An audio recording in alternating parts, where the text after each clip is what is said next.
The great hall of the Galactic Council buzzed with worried voices. Representatives from dozens of star systems sat in their floating pods, all talking at once. The emergency meeting had been called because of disturbing news from the outer rim of known space. Ambassador Zethkri of the Vorthak Empire stood tall in his pod, his scaled skin gleaming under the chamber's lights. His forearms moved as he spoke, showing his anger. "Council members, we waste time on nothing. These new creatures from the Sol system are weak. They have only just learned to travel between stars. My empire has conquered 3 worlds this year alone. What threat could these humans possibly be?" The other ambassadors murmured in agreement. The Vorthak had become very powerful in recent years. Their ships were strong, their weapons were deadly, and their soldiers showed no mercy. They had crushed the Kalari Federation in just 6 months. The peaceful Yunari had surrendered without even fighting when Vorthak ships appeared in their sky. But in the highest pod of the chamber sat an old being that few paid attention to anymore. Keeper Malden of the archive species looked like a walking tree, with bark-like skin and branches instead of arms. He was older than anyone could remember. Some said he had been alive when the first council was formed. Malden's voice was like wind through old leaves when he spoke. "Young Zethkri, you speak of things you do not understand. There is a rule, carved into the very stones of this chamber when it was first built. A rule that has kept peace for 10,000 years. Zethkri laughed, a harsh sound that echoed through the hall. "Old tree, your species lives too long. You see danger in shadows. What rule could possibly matter when dealing with these primitive mammals?" Moldon's ancient eyes turned toward the walls of the chamber. There, barely visible after so many years, were symbols carved deep into the stone. Most beings had forgotten how to read the old script. The rule says, "Never threaten the bipedal deathworlders of Sol 3. Never wake what sleeps in the third planet's children." The chamber fell quiet for a moment. Then Zethkri's laughter filled the air again. "Deathworlders? These soft pink creatures come from a garden world. We have seen their transmissions. They sing songs and paint pictures. They cry over small animals. How could such weak beings be dangerous?" "You know nothing of their world," Moldon said sadly. "Sol 3 is not a garden. It is a forge where nature makes killers.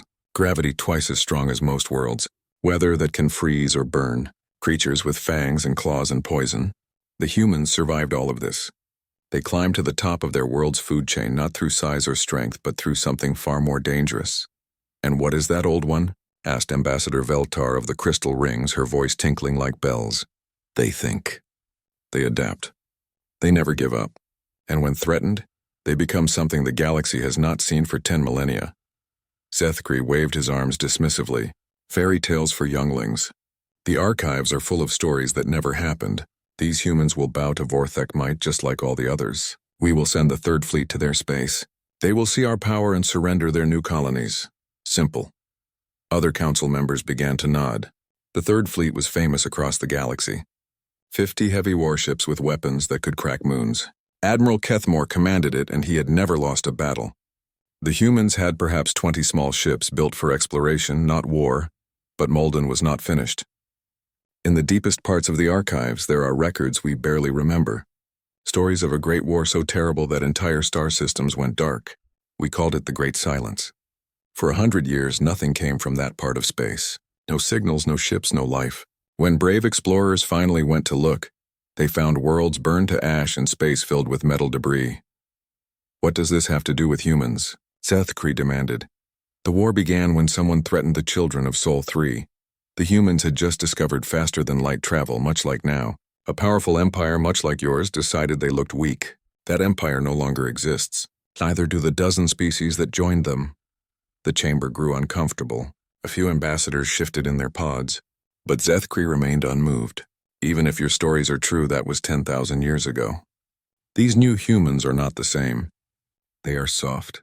They have forgotten war." Moldon's branches drooped with sadness. "You think they are soft because they care for their young, because they weep for their dead, because they create beauty instead of just taking it. But these are not signs of weakness. These are signs of a species that knows what is worth fighting for." "Enough!" Zethkri's voice boomed through the hall. "The Vorthak Empire has heard enough ancient nonsense. These humans will learn their place in the galaxy. They will surrender their colonies beyond their homeworld, or those colonies will be cleansed. The Third Fleet departs tomorrow." Many council members applauded. The Vorthak were strong allies to have and dangerous enemies to make. Better to let them handle this small human problem quickly. But Moladon spoke one last time, his voice barely a whisper that somehow reached every ear in the chamber. Young fools, you forget that some rules exist not to control us but to protect us. The humans were convinced to stay in their home system once before. They agreed to be forgotten, to let the galaxy heal from what they had done. But if you threaten them now, if you force them to remember what they once were— What? Zethkri snapped. What will happen? Malden's ancient eyes seemed to look into the future itself. Then the galaxy will learn once again why we carved that rule into stone. Why we whispered warnings to our children. Why for 10,000 years the wisest beings in the galaxy have known one simple truth. The old keeper's voice dropped to barely a breath, but every being in the chamber heard his words clearly. Never threaten humans. As the council session ended and representatives returned to their ships, Moldun remained in his pod. He looked again at the faded symbols on the wall, remembering the day they were carved. Remembering the fear in every eye, the trembling in every voice as the survivors swore an oath. The humans had been young then, new to the stars, curious and hopeful. They had wanted friends among the stars. Instead, they found enemies who saw their kindness as weakness. Those enemies learned too late that evolution had shaped humanity in the forges of a death world. That behind their smiles and songs lived something that could turn entire solar systems into graveyards. Malden closed his ancient eyes and began to search through the deepest files in the archives. If the young fools of the council would not listen to warnings, perhaps they would listen to history. Perhaps in the oldest records he could find proof of what the humans truly were. But he feared he was already too late. The Third Fleet was being prepared. Admiral Kethmore was choosing his words for the ultimatum he would send to Earth. And somewhere in the Sol system, humanity was about to receive a very unpleasant surprise. Captain Sarah Chen was drinking her morning coffee when the universe changed forever. She sat in the command chair of the UES Defiance, watching the stars outside the bridge windows. Her ship was on patrol near Kepler 442b, one of humanity's newest colonies. It was supposed to be a routine mission, checking on mining operations and making sure everything was peaceful. The communications officer, Lieutenant Jackson, suddenly sat up straight at his station. "Captain, we're receiving a transmission." It's not from any human ship." Sarah set down her coffee cup.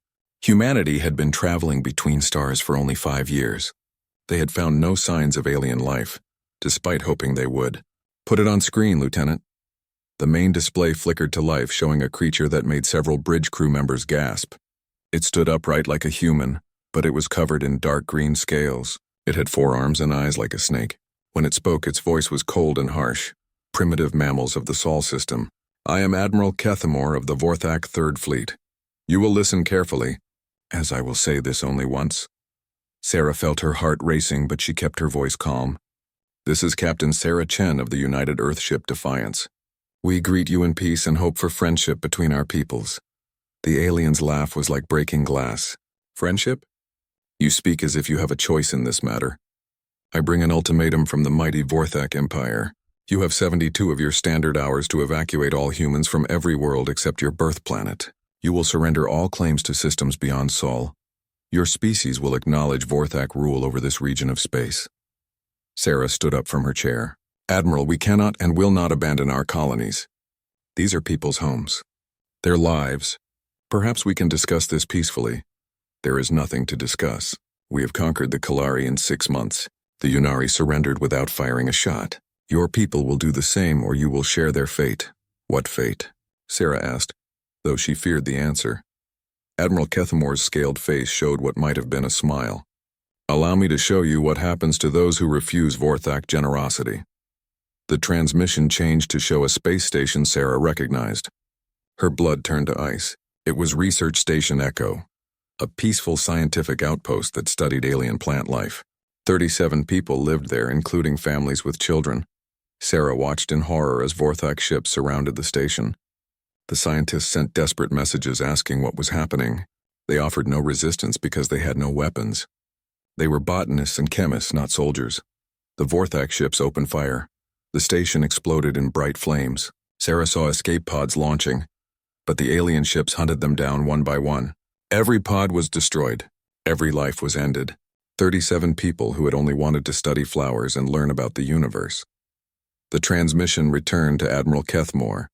This station refused to acknowledge our authority.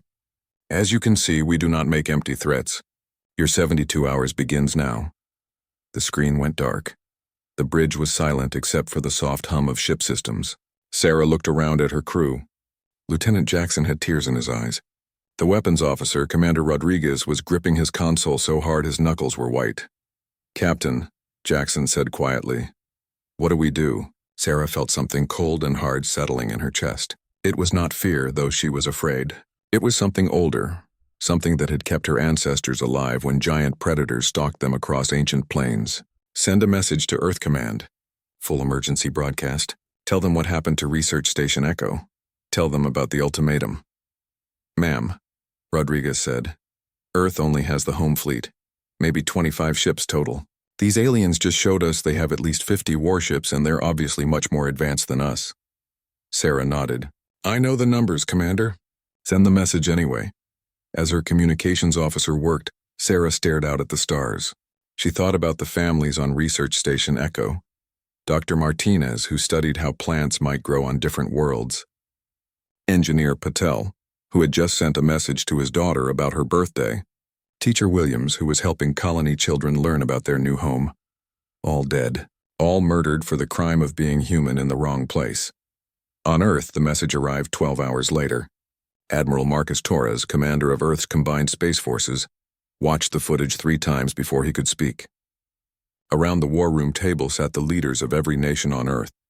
They had seen the alien ships, heard the ultimatum, watched their people die. "Recommendations?" Admiral Torres asked quietly. General Liu of the Pacific Alliance spoke first. "We cannot fight them. Our ships are explorers and cargo haulers. Theirs are weapons of war." President Hassan of the African Federation shook her head. "We cannot abandon our colonies. 3 million people live on those worlds. Where would they go? How could we move them all in 72 hours? Even if we could," added Prime Minister Singh of the Indian Space Consortium. "This Admiral Kethmore just showed us that surrender means nothing to them. They killed peaceful scientists who offered no resistance." Admiral Torres looked around the table. "Are we in agreement then?" The leaders looked at each other. They came from different cultures, different nations, different beliefs. But they all understood what they had seen. An empire that killed children and called it mercy. Aliens who thought humans would roll over and die because they were afraid. "Yes," said President Chen of the American Coalition. "We fight." Admiral Torres activated the global communication system.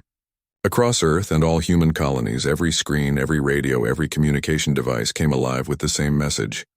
"Citizens of Earth and the colonies, I am Admiral Marcus Torres. 12 hours ago, we received our first contact with alien life. It was not the peaceful meeting we had hoped for." He showed them the footage of Research Station Echo's destruction. He played Admiral Kethmore's ultimatum. "These aliens believe we will surrender because we are young, because we are few, because we have known peace. They are wrong. Today, every human who can fight will stand ready. Every ship will be armed. Every world will be defended." Sarah watched the broadcast from her ship. Around the galaxy, other human captains watched the same message. On mining stations and farming colonies, on research outposts and trading ships, millions of humans learned that they were no longer alone in the universe, and that they were about to go to war. Admiral Kethmore received reports that humans were mobilizing their pitiful fleet. He laughed as he read about cargo ships being fitted with mining lasers, about civilian transports carrying soldiers instead of settlers. Did these mammals think their toys could challenge Vorthak might? In 72 hours, he would show them their mistake. The Third Fleet would sweep through human space like a storm, crushing their pathetic resistance. Then the galaxy would see Vorthak power, and more species would bow before their empire. But Admiral Kethmore had made one crucial error. He thought he understood humans because he had met other species. He thought they would break like the Kalari, surrender like the Yunari. He did not know that humans had spent millions of years learning to survive on a world that tried to kill them every day.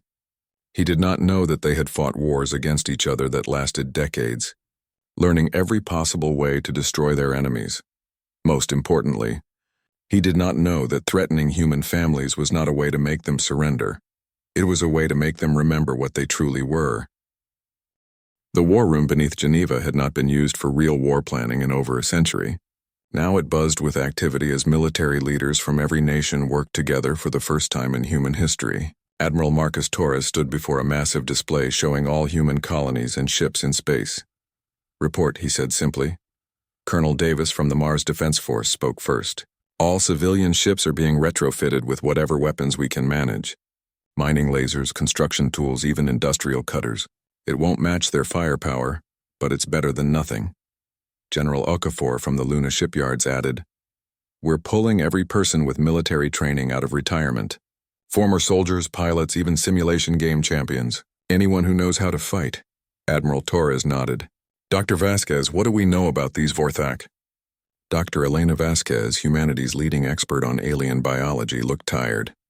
She had been studying the transmission footage for 18 hours straight. "Admiral, what I found is disturbing.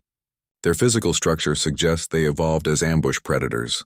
Large size, intimidating appearance, but their muscle development is all wrong for sustained fighting." "Explain." "They're built to scare prey into submission, like many predators on Earth that rely on looking dangerous rather than actually being dangerous. I think they've conquered other species through fear and overwhelming force, not through actual military skill." Torres leaned forward. "Are you saying they're not as tough as they look?" "I'm saying they've probably never fought anyone who fought back effectively. Look at what they told us. The Kalari were defeated in 6 months, but that could mean the Kalari gave up after losing a few battles. The Yunari surrendered without fighting at all." General Liu from the Pacific Defense Network raised her hand. "But doctor, they still have 50 warships to our 25, and their ships are clearly more advanced." "True," Dr. Vasquez agreed. "But I've been thinking about how they attacked Research Station Echo. They surrounded a helpless target and destroyed it completely. That's not military tactics, that's extermination behavior. They might not know how to fight an opponent that actually fights back." Meanwhile, in the deepest levels of the Galactic Archive, Keeper Malden searched through records so old that most beings had forgotten they existed. His branch-like fingers moved, carefully through data files that had not been opened for thousands of years. What he found made his ancient heart beat faster. References to the Terran War were scattered through dozens of archives, most of them damaged or incomplete. But piece by piece, a picture emerged of something terrible. Species designation Terran. Home world, Sol 3, locally called Earth. First contact established 10,147 standard years ago. Initial assessment, primitive but curious species recently achieved faster than light travel. Homeworld classified as extreme death world. Gravity 1.8 standard. Extreme weather patterns. Dangerous fauna. Muldoon read further. The early reports painted humans as an interesting but harmless species. They sent messages of friendship, offered to share scientific knowledge, seemed eager to join the galactic community. Then came the report that changed everything. Emergency. Broadcast from Hegemony 4th Fleet.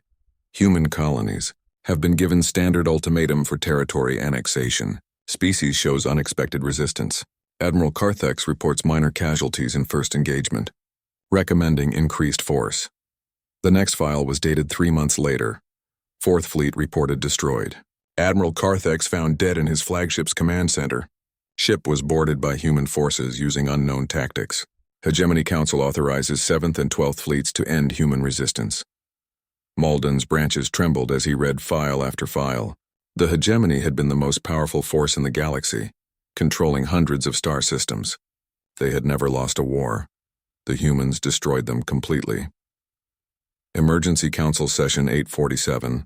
Hegemony capital world of Karmoth has gone silent. No response to any communications. Long-range sensors show massive debris fields throughout the system. Recommend immediate investigation. Investigation Report 851. Karmoth system shows signs of complete warfare. Planet surface appears to have been bombarded from space. Debris analysis suggests both Hegemony and human vessels were destroyed in final battle. No survivors found on either side. But the most disturbing files came next. Council Emergency Decree 852. Human fleets have appeared in 17 systems simultaneously. They are not conquering worlds, they are destroying them completely. Any system that supported Hegemony war effort is being systematically erased. Estimate timeline for human forces to reach Council homeworld 6 months. Muldoon found himself shaking as he read the final entries. Treaty proposal. 8:56 Human delegation agrees to cease offensive operations in exchange for complete withdrawal from galactic affairs. All species to maintain minimum distance of 50 light-years from Sol system. Human colonies beyond Sol to be abandoned. In exchange, humans will return to their homeworld and will not leave Sol system for a period of 10,000 standard years. Treaty ratified 857. Human fleet withdrawal confirmed. All galactic species agree to memory suppression protocols regarding Terran war. Records to be sealed in deepest archives. New species to be taught only that Sol system is restricted territory. No details provided. The last file was a personal note from the council leader at the time. We told ourselves we won because they agreed to leave. But the truth is simple. The humans could have destroyed us all. They chose mercy instead. We must never let future generations forget this lesson, even if we cannot tell them why. Never threaten the children of the death world. They remember how to fight wars that end civilizations. On Earth, Admiral Torres received an urgent communication from Captain Chen aboard the Defiance. Admiral, we have movement on long-range sensors. 50 ships approaching human space. They'll reach our outer colonies in 36 hours. Torres looked around the war room. 25 human ships against 50 alien warships.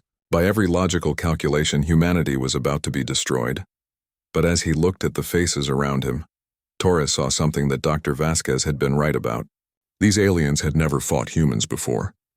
They thought they were dealing with another species like the ones they had conquered, creatures that would break when faced with superior force. They did not understand that humans had fought each other for thousands of years. That they had learned warfare on a planet where everything was trying to kill them. That they had survived ice ages and plagues and natural disasters that would have ended other species. Most importantly, they did not understand that humans had watched footage of children being murdered, and that there was no force in the galaxy stronger than human parents fighting for their young. All ships, Torres broadcast to the human fleet, prepare for combat. Remember what we're fighting for. Remember Research Station Echo. Remember that our families are counting on us. Across human space, from the mining ships of the asteroid belt to the colony defenders of distant worlds, the same message was heard and understood. The humans were going to war. In his archive chamber, Malden found one final file. It was a simple video message, recorded by a human general just before the peace treaty was signed. The human looked tired, like he had seen too much death. But his eyes were calm and certain. To whoever finds this message in the future, know this: we are going home because we choose to. Not because we were defeated, but because we have done enough killing. We hope the galaxy will learn from what happened here. We hope future generations will be wiser. The human paused, looking directly into the camera. But if someone is foolish enough to threaten our families again, if someone makes us remember what we are capable of, then the galaxy will learn why Earth is called a death world. It is not because our planet is dangerous. It is because we are. Muldoon closed the file and began transmitting everything to the Galactic Council, but he feared it was too late. The Vorthak Third Fleet was already in human space, and after 10,000 years of peace, the humans were about to remember who they really were. Admiral Kethmore stood on the bridge of his flagship, the Vengeance of Vorthak, watching his fleet approach the human colony of Kepler 442b. His 50 warships moved in perfect formation, their weapons charged and ready. He expected to find frightened humans fleeing in whatever ships they could manage. Instead, his sensors showed something that made him pause. 23 human vessels waited in orbit around the colony. They were clearly civilian ships, cargo haulers, mining vessels, even what looked like a passenger transport. But they held their position instead of running. Foolish mammals, Kethmore hissed to his bridge crew. They think their civilian ships can fight our warships. This will be over quickly. But as the Vorthak fleet moved closer, something strange happened. The human ships began to spread out, not in any formation Kethmore recognized. They moved like hunters surrounding prey, except the Vorthak were supposed to be the hunters. Captain Sarah Chen watched the alien fleet from the bridge of the Defiance. Her ship was now armed with mining lasers and kinetic projectile launchers, built from asteroid mining equipment. It was not much against alien warships, but it would have to do. All ships, she broadcast on the human frequency. Remember the plan. We're not trying to match them weapon for weapon. We're going to fight like humans. The first Vorthak ship opened fire, sending a beam of energy toward the human transport New Hope. The beam cut through the ship's hull, but instead of trying to escape, the transport's captain did something no Vorthak had ever seen before. He pointed his damaged ship directly at the alien vessel and accelerated. "What is he doing?" Kethmore demanded. His tactical officer stared at the sensors. "Sir, the human ship is on a collision course. He's going to ram us. Impossible." No captain sacrifices his ship for a minor tactical advantage. But the transport New Hope slammed into the Vorthak destroyer with tremendous force. Both ships exploded in a ball of fire. One human ship and one alien ship were destroyed. But the exchange shocked the Vorthak fleet. They had never seen anyone willingly die just to take an enemy with them. "Continue the attack," Kethmore ordered, but his voice was less certain. The battle became something the Vorthak had never experienced. Human ships used tactics that made no sense by normal military standards. When the cargo ship Heavy Lifter was crippled by enemy fire, her captain ejected his entire cargo hold full of metal ore directly into the path of an attacking Vorthak cruiser. The ore tore through the alien ship's hull like bullets. Captain Chen found herself in command of the human forces as senior officer present. She watched her people fighting and dying, but also saw something beautiful. Every human ship fought not just for victory, but for each other. When the research vessel Discovery lost its engines, 2 mining ships immediately moved to protect it, using their own hulls as shields. When the transport family Dream was surrounded by 3 Vorthak ships, the tanker fuel runner detonated its cargo, creating a massive explosion that cleared the enemy ships away. "This is madness," the Vorthak tactical officer reported to Admiral Kethmore. "They're not fighting to win. They're fighting to hurt us as much as possible, even if they die doing it." Kethmore watched another human ship ram one of his destroyers. "They fight like cornered animals." "No, sir," his officer replied quietly. "Animals run when they're cornered. These humans are fighting like something else." On the human command ship, Captain Chen made a decision that would change everything. "All ships, new orders. Stop trying to fight like a proper navy. Start fighting like humans." What happened next would be talked about in military academies across the galaxy for centuries. The human ships stopped following normal battle tactics. Instead, they began to hunt. The mining ship Rock Crusher pretended to be disabled, floating helplessly in space. When a Vorthak cruiser moved in to finish it off, 3 human ships that had been hiding behind asteroids attacked from all sides. The transport Braveheart loaded up with volunteers and charged straight at the Vorthak flagship. When the aliens concentrated their fire on it, the human ship released dozens of small pods. The Vorthak thought they were escape pods and ignored them, but the pods were filled with armed humans who used magnetic clamps to attach to Vorthak ships. "Sir," the tactical officer reported with growing panic, "we have humans inside our ships. They're not trying to capture them, they're setting off explosives." Admiral Kethmore felt something he had never experienced before: fear. His mighty fleet was being destroyed by garbage haulers and mining ships crewed by people who seemed to have no fear of death. "How many ships have we lost?" he demanded. 17 destroyed, 8 crippled. The humans have lost 19 ships, but their remaining vessels are still fighting. Kethmore could not understand it. By all military logic, the humans should have surrendered after losing the first few ships. Instead, they fought harder with every loss. Captain Chen's voice came over the open communication channel. "Admiral Kethmore, this is Captain Chen of the human fleet. You wanted to show us what happens when we resist. Now we're showing you what happens when you murder our people." "You cannot win," Kethmore replied. "We still have more ships than you." "We're not trying to win," Chen said calmly. "We're trying to make sure you understand the price of threatening humans. Every ship you lose here is one less ship you can use to attack our families." The battle raged for 6 more hours. Human ships continued to use tactics that defied military sense. They rammed alien vessels, self-destructed to take enemies with them, and fought damaged ships until they literally fell apart. But slowly, the Vorthak fleet began to break. Not because they were losing ships. They had started with more vessels and still had a numerical advantage. They broke because they had never faced an enemy that simply would not quit. When the mining ship Iron Will lost everything but life support, her captain used the ship's mining charges to blow a hole in a Vorthak battlecruiser. When the passenger transport Hope's Journey was boarded by alien soldiers, the human crew fought them with tools and furniture until none were left alive on either side. Admiral Kethamore watched his tactical display and realized the truth.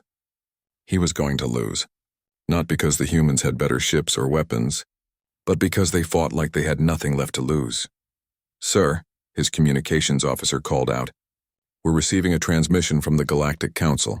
On the main screen appeared the ancient face of Keeper Malden. "Admiral Kethamore, you must stop this attack immediately. You do not understand what you have awakened." "Old fool," Kethamore snarled. "We are destroying these primitive humans as promised." Muldoon's expression was sad but not surprised. "Admiral, you are repeating a mistake made 10,000 years ago. The humans are not primitive. They are sleeping predators who remember how to hunt when threatened." "What are you talking about?" Muldoon transmitted the files he had found in the deepest archives. Admiral Kethamore watched in growing horror as he learned about the Terran War, about the hegemony that had controlled hundreds of worlds, about the complete destruction that followed when someone threatened humanity's children. "This is impossible," Kethamore whispered. "It is history," Muldoon replied, "and you are about to repeat it." The humans agreed to stay in their home system for 10,000 years. That time is almost over. If you continue this attack, if you force them to remember what they once were, the galaxy will pay the price. Kethamore looked at his tactical display. Half his fleet was gone, destroyed by converted civilian ships crewed by people who seemed to welcome death if it meant hurting their enemies. On the human flagship, Captain Chen received a communication from Earth. Admiral Torres appeared on her screen, and his face was grim. "Captain, we've received word that Vorthak fleets are moving toward other human colonies. They're not just attacking Kepler 442. They're attacking all of our worlds at once." Chen felt the cold rage that had kept her fighting grow even stronger. "Orders, sir?" "New ships are being launched from Earth, Luna, and Mars. Mining ships, cargo haulers, even luxury yachts with weapons bolted on. We're mobilizing every human who can hold a weapon." "How many ships?" Torres smiled, and it was not a pleasant expression. "All of them, Captain.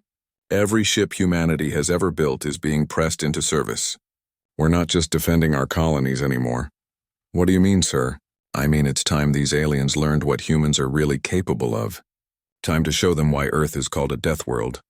Admiral Kethamore watched his fleet continue to die and made a choice. He could retreat with what ships he had left, or he could call for reinforcements and escalate the conflict. He chose escalation. It was the last mistake the Vorthak Empire would ever make. The Galactic Council chamber had never seen such chaos. Representatives from dozens of species shouted over each other while emergency broadcasts flooded in from across known space. The Vorthak Empire, one of the most powerful forces in the galaxy, was collapsing. Keeper Malden stood in his pod at the center of the storm, his ancient branches trembling as he activated the chamber's historical display system. The walls came alive with images and data that had been sealed for 10,000 years. Silence. His voice boomed with authority earned over millennia. "You will see what your ignorance has cost us all." The chamber fell quiet as holographic displays showed the complete records of the Terran War. Species that had only heard whispered rumors now saw the full horror of what happened when someone threatened humanity's children. Ambassador Veltar of the Crystal Rings watched footage of entire star systems turn to debris fields. "This cannot be real. No single species could destroy the hegemony." "The hegemony controlled 800 worlds," Muldoon replied sadly. "They had the largest fleet in galactic history. They thought like you that the humans were primitive mammals who could be easily conquered." The display showed battle footage recovered from hegemony ships. Human vessels that looked like they were built from scraps and mining equipment tore through advanced warships using tactics no military academy taught. But it was not the ships that terrified the watching aliens. It was the humans themselves. Every time a human ship was destroyed, the crew fought until the very end. When hegemony forces boarded human vessels, they found corridors turned into death traps and civilians who fought with tools and bare hands. The humans never surrendered, never retreated, never stopped coming. They turned their entire civilization into a weapon, Muldoon explained. Every human became a soldier.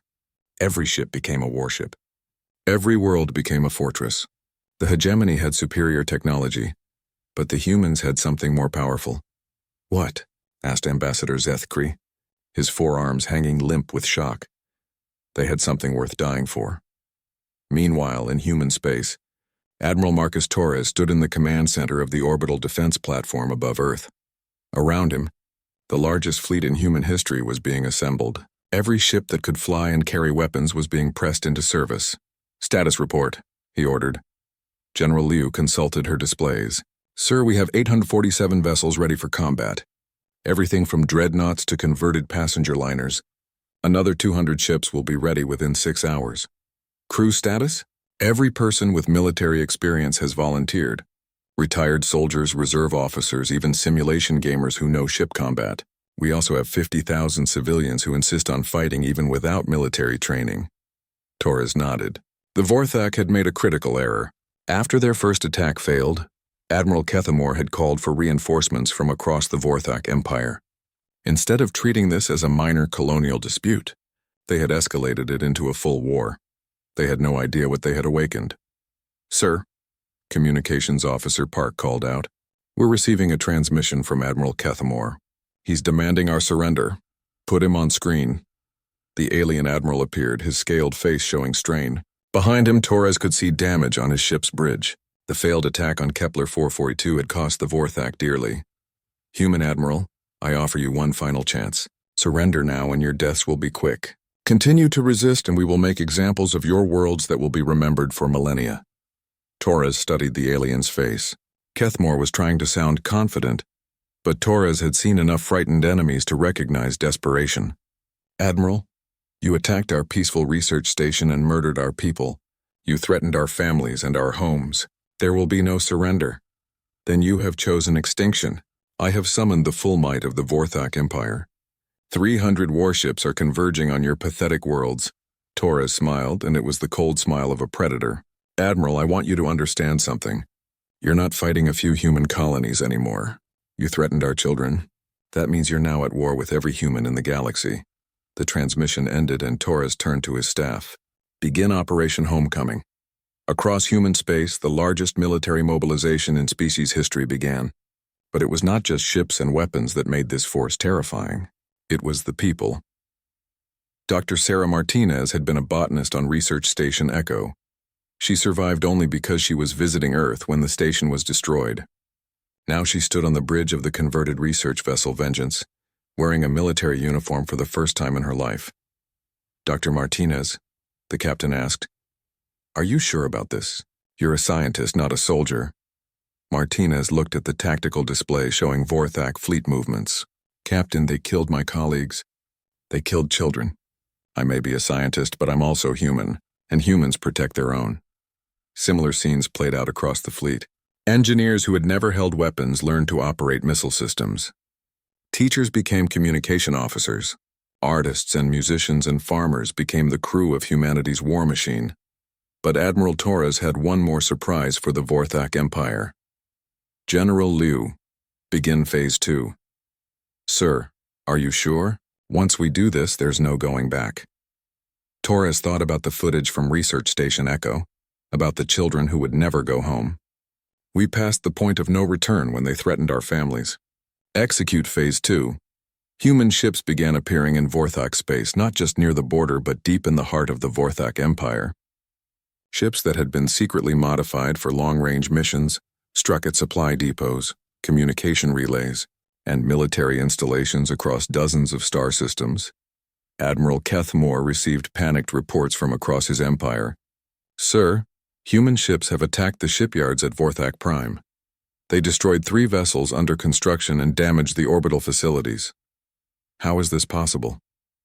"Our intelligence said humans only had short-range ships. Sir, they're not using proper military vessels. These appear to be converted cargo ships and exploration vessels. They're using civilian navigation systems and commercial fuel supplies." Kethamore felt the fear growing stronger. "How many ships?" "We don't know, sir. They're hitting targets across the Empire simultaneously. At least 50 confirmed attacks, possibly more." In the Galactic Council chamber, Keeper Muldoon showed the representatives footage of the human attacks. The ancient being's voice was heavy with sorrow. "Do you see? This is how it begins. The humans are not just defending their colonies. They are taking the war to their enemies. Every Vorthak world is now a target. Ambassador Zethkri watched his empire's military reports with growing horror. But they're civilians. Farmers and miners and scientists. How can they coordinate such complex military operations? Because, Muldoon explained, humans spent their entire evolution learning to work together against threats. When their survival is at stake, they become a single organism with one goal: destroy the threat to their family. The display showed human ships using tactics that defied military logic. Converted mining vessels rammed Vorthak destroyers. Exploration ships loaded with improvised explosives struck at fuel depots. Passenger liners carrying human soldiers captured alien supply ships. They're not fighting to control territory, Muldoon continued. They're fighting to eliminate an enemy. The hegemony learned this lesson too late. The humans will not stop until every Vorthak ship is destroyed and every Vorthak world is conquered. That's genocide, whispered Ambassador Veltar. No, Muldoon replied sadly. That's what happens when you threaten a species that evolved on a death world. The humans are doing what their planet taught them to do: remove threats permanently. Admiral Kethmore made one final desperate attempt to salvage the situation. He opened a communication channel to Admiral Torres. Human, I propose a ceasefire. We will withdraw from your space and discuss terms. Torres appeared on screen, and Kethmore was shocked by what he saw. The human admiral looked calm, almost peaceful. But his eyes held the cold certainty of someone who had already decided how this war would end. Admiral, there will be no ceasefire. You attacked our people. You murdered our children. You threatened our families. This war will destroy both our species. No, Torres said quietly. This war will destroy your species. We're just making sure of it. The transmission ended, and Admiral Kethmore realized the truth. The Vorthak Empire, which had conquered dozens of worlds and terrorized half the galaxy, was going to be completely destroyed by a species they had dismissed as primitive mammals. In the council chamber, Keeper Muldoon activated the final historical display. It showed the peace treaty that ended the First Terran War, signed 10,000 years ago. The humans agreed to return to their home system and stay there for 10,000 years. In exchange, all galactic species agreed to leave them alone, but that time is ending. He pointed to the date on the treaty. In just a few years, the humans would have been free to return to the galaxy peacefully. Instead, the Vorthak forced them to remember what they are. The chamber fell silent as the implications became clear. We must pass a new law, Muldoon announced. It will be carved deeper into these walls than any rule before it. Every species in the galaxy will learn it. Every child will be taught it from birth.